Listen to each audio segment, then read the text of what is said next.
সম্বোধন না করি। প্রথম বিষয় হচ্ছে আমার নাম জোনায়েদ সাকি, আমি গণসংহতি আন্দোলনের প্রধান সমন্বয়কারীর দায়িত্ব পালন করি। এই যে সভাটা আপনারা আয়োজন করেছেন, আমরা এটাতে আমাদের যে প্রতিবাদ সেটা জানিয়ে রাখি। এই সভার জন্য আমরা অনেকদিন ধরে কথা বলছিলাম। নির্বাচন কমিশন তার যে আইন, নির্বাচনী বিধি থেকে শুরু করে যত ধরনের পরিবর্তন তারা করছেন, সেই সব বিষয়ে স্টেক হোল্ডারদের সাথে আলাপ আলোচনা করা দরকার ছিল। এই আলোচনা করা দরকার ছিল এই ধরনের বিধি কিংবা যে কোনো ধরনের চেঞ্জেসের আগে। কারণ আপনারা জানেন যে আমাদের এটা এমন একটা কাজ যেখানে শুধুমাত্র আপনারা এককভাবে কিছু করলেই হয় না, মানে সমস্ত স্টেক হোল্ডারদের মতামতের ভিত্তিতে আপনাদের একটা সমন্বিত মতামতটা তৈরি করা দরকার। বিশেষভাবে এটা এই মুহূর্তে গুরুত্বপূর্ণ যখন আমরা একটা ডেমোক্রেটিক ট্রানজিশনের মধ্যে আছি এবং যেখানে আমাদের ন্যূনতম জাতীয় ঐকমত্য খুব জরুরি। আচ্ছা, দ্বিতীয় প্রশ্ন আসি যে আমি এটা একটা আহ্বান। নির্বাচন কমিশনের ক্ষেত্রে যতদিন ধরে নির্বাচনী ব্যবস্থার সাথে আমরা যুক্ত হতে চেষ্টা করেছি দল আকারে, আমরা নিজেরা ভুক্তভোগী। 2017 সালের 30শে ডিসেম্বর নির্বাচন কমিশনে আমরা আমাদের নিবন্ধনের জন্য আবেদন করেছিলাম। সেই নিবন্ধন তারা দেননি পলিটিক্যাল হস্তক্ষেপের কারণে। তারপর আমরা উচ্চ আদালতে গিয়েছি এবং সেটা 19 সালের এপ্রিলের মধ্যে আমরা রায় পেয়েছি। 30শে জুনের মধ্যে আমাদের নির্বাচন কমিশনকে নিবন্ধন দেওয়ার জন্য বলা হয়েছিল। সেই নিবন্ধন আমরা 2024 সালের 5ই আগস্ট রক্তস্নাত গণ অভ্যুত্থানে উৎখাত হওয়ার, এই হাসিনা সরকারের উৎখাত হওয়ার আগ পর্যন্ত আমরা পাইনি। কোর্টের নির্দেশ এখানে কার্যকর হয় না। ফলে এটা একটা উদাহরণ হিসেবে বললাম যে হাউ ইট ওয়ার্কস। সুতরাং সেই দিক থেকে আমরা মনে করি যে সাংবিধানিক প্রতিষ্ঠান হিসেবে এখন বাংলাদেশ যে ডেমোক্রেটিক ট্রানজিশন এর মধ্যে আছে, যে আকাঙ্ক্ষা শহীদের রক্তের উপর দাঁড়িয়ে তৈরি হয়েছে, সেটা হচ্ছে একটা জবাবদিহিমূলক, একটা ক্ষমতার ভারসাম্পন্ন সমন্বয় ব্যবস্থা। সেখানে প্রতিষ্ঠান খুব গুরুত্বপূর্ণ এবং সেই প্রতিষ্ঠান হিসেবে যাতে নির্বাচন কমিশন গড়ে ওঠে, তার জন্য আমরা সাংবিধানিক পরিবর্তনের কথা বলা হয়েছে। কিভাবে নিয়োগ হবে নির্বাচন কমিশনের, সেটা একটা কনস্টিটিউশনাল কমিশনের মাধ্যমে। আমি বিস্তারিত করছি না, শুধু আপনাদের আহ্বান জানাচ্ছি যে এই নির্বাচনের মধ্য দিয়ে আপনারা এমন একটা প্রতিষ্ঠান হিসেবে ভূমিকা রাখবেন যাতে করে পরবর্তীকালেও সেটা একটা দৃষ্টান্ত এবং অনুসরণযোগ্য একটা জায়গা দাঁড়ায়। কয়েকটা ছোট বিষয়ে কথা বলি। একটা হচ্ছে যে গত 3-4 মাস ধরে একটা কথা বারবার আমরা মাননীয় প্রধান উপদেষ্টা সহ সর্বত্র বলছি, সেটা হচ্ছে যে ইলেকশনের সময় তো বটেই, ইলেকশনের পূর্বকালেও কিন্তু নির্বাচনের পরিবেশ একটা গুরুত্বপূর্ণ ব্যাপার এবং নির্বাচনের পরিবেশটাই হয়ে উঠবে নির্বাচনের ক্ষেত্রে সবচেয়ে বড় চ্যালেঞ্জ। এখন যদি আমরা আদেশ বাস্তবায়ন এগুলো নিয়ে এক ধরনের সেটেলমেন্ট হয়েও যায়, তার পরের চ্যালেঞ্জ কিন্তু সবচেয়ে বড় পরিবেশ।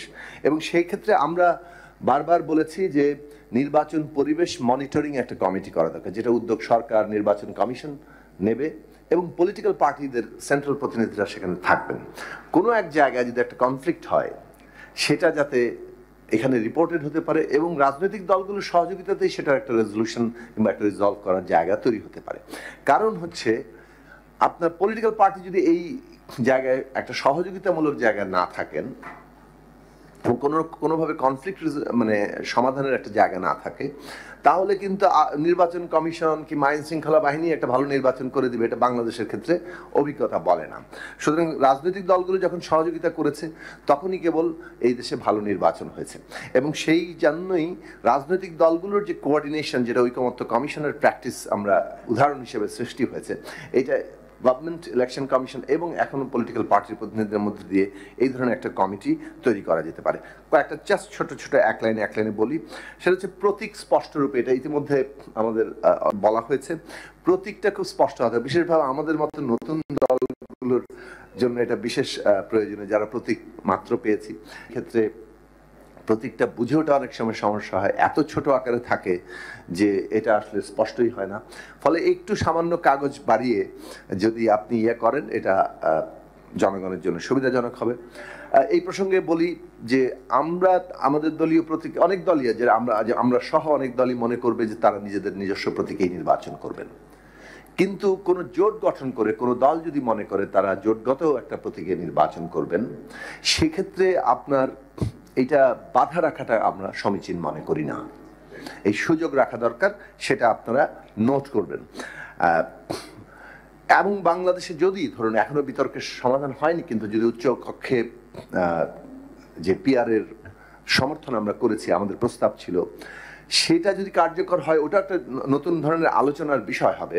কিভাবে উচ্চকক্ষের এই পিআর পদ্ধতির ভোট কাউন্টিং হবে, সেটাকে দলভিত্তিক নাকি সেটা জোট ভিত্তিকও, সেই ক্ষেত্রে কিন্তু নানান অ্যারেঞ্জমেন্টের জায়গাটা আসতে পারে ভবিষ্যতে বাংলাদেশের রাজনৈতিক মেরুকরণে।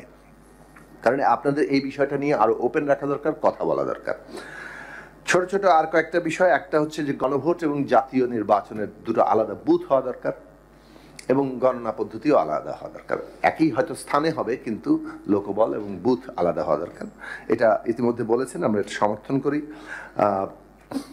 কেন্দ্রে আইন শৃঙ্খলা বাহিনী, পুলিশ, আনসার কিংবা ব্যাকআপে মিলিটারি আমাদের সেনাবাহিনীর সদস্যরা থাকবেন, সেটার একটা নির্দিষ্ট সংখ্যা আমাদের জানা থাকা দরকার। কারণ কেন্দ্রের নিরাপত্তা হচ্ছে সবচেয়ে জরুরি বিষয়, কেউ যাতে কেন্দ্রকে প্রভাবিত করতে না পারে।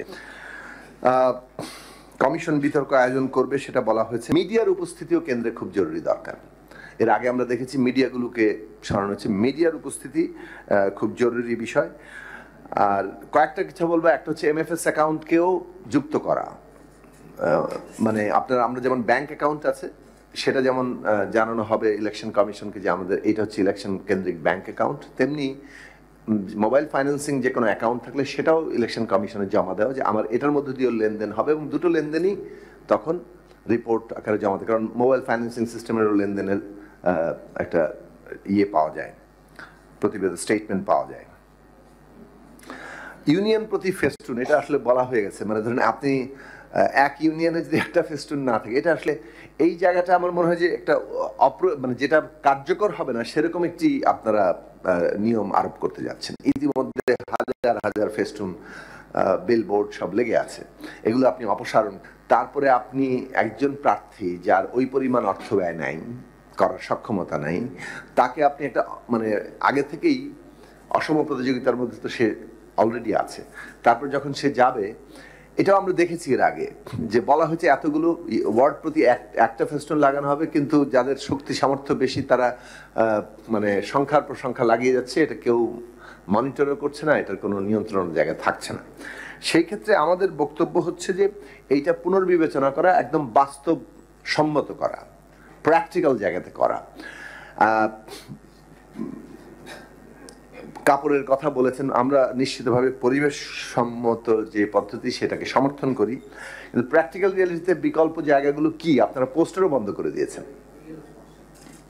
আপনি যখন ফেস্টুনে আবার এই ইম্পোজ হবে, তাহলে মানে মূলত লিফলেট ছাড়া আর কোনো প্রচারের জায়গা থাকছে না প্র্যাকটিক্যালি। এটা কিন্তু প্রচারণা, ইলেকশন প্রচারণার জন্য ধরুন ভিজুয়াল ইজ ইম্পর্টেন্ট। আমি একজনকে একটা লিফলেট দিলাম, তিনি এটা রাখলেন, পকেটে রেখে দিলেন, দেখলেন। তিনি একটা বিলবোর্ড যাওয়া আসার পথের মাঝে 20 দিনে অন্তত 20 বার দেখেছেন। এইটা খুব জরুরি, এটা ছাড়া তো আসলে হবে না। সেটা পোস্টারে দেখেন, সেটা বিলবোর্ডে দেখেন, প্র্যাকটিক্যাল। আমরা যতটুকু নির্বাচন করেছি সেক্ষেত্রে আপনাদের এগুলো আর রিথিঙ্ক করতে হবে। কারণ প্রচারণায় যদি আপনারা তো আমাদের প্রচার করে দিচ্ছেন না। যদি এমন হতো যে নির্বাচন কমিশন সমস্ত প্রার্থীদের প্রচারের দায়িত্ব নিচ্ছে, আমাদের কারো কিছু ভাবতে হচ্ছে না, তাহলে তো একটা ব্যবস্থা হতো। যেহেতু প্রচার আপনি প্রার্থীর নিজের দায়িত্বে দিচ্ছেন, তাহলে প্রার্থীর জন্য কোন ধরনের প্রচার করলে একটা মানে একটা ন্যায্য এবং সমতাভিত্তিক জায়গা তৈরি হয়, মোটামুটি ভারসাম্য তৈরি হয়, সেই জায়গাটা। হ্যাঁ, বড় দলের বড় কর্মী আছে, সেটা তো তারা অ্যাডভান্টেজ থাকবেই, কিন্তু ন্যূনতম যিনি নবীন প্রার্থী, নতুন প্রার্থী, তুলনামূলক সাংগঠনিক শক্তি কম, জন্য কিভাবে তারা একটা মোটামুটি লেভেল প্লেইং জায়গায় আসতে পারেন, সেটা আপনাদের ভাবা খুব জরুরি। ফলে ইউনিয়ন প্রতি ফেস্টুন, মাইক, হ্যাঁ মিনিমাম 1 ইউনিয়ন 1 ওয়ার্ড একটা মাইক প্রত্যেকের দেওয়ার জায়গা লাগবে। ফেস্টুন এবং পোস্টার এবং এটা নিয়ে ভাবা দরকার। আমাদের প্রস্তাব হচ্ছে পোস্টার যদি আপনি ব্যাপক ভিত্তিক ছাপার কন্ট্রোল না করতে পারেন, নির্দিষ্ট প্রতি জায়গাতে নির্বাচন কমিশন পোস্টার লাগানোর স্থান তৈরি করবে, সেখানে দল প্রতি কয়টা পোস্টার বরাদ্দ থাকবে সেভাবে পোস্টার থাকবে, প্রত্যেক দলের পোস্টার, যাতে করে মানুষজন আসা যাওয়ার পথের মধ্যে দেখতে পায়। একটা বিলবোর্ডে যদি 10 জন প্রার্থী 20 জন প্রার্থীর পোস্টার থাকে, তখন তারা দেখবে, অন্তত দেখার তো সুযোগ তার লাগবে। এটা ছাড়া আসলে এই জিনিসটা হবে না।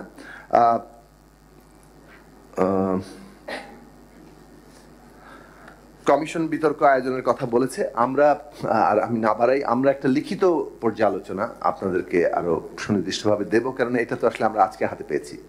সো আমাদের পুরো জিনিসটা নিয়ে আমরা আর একটু স্ক্রুটিনি করব এবং আমাদের নির্দিষ্ট প্রস্তাবগুলো আপনাদেরকে আবার জানাবো। আমি জানি না যদি সময় অতিক্রম করে থাকি, অত্যন্ত দুঃখিত। আপনাদেরকে ধন্যবাদ। আসসালামু আলাইকুম।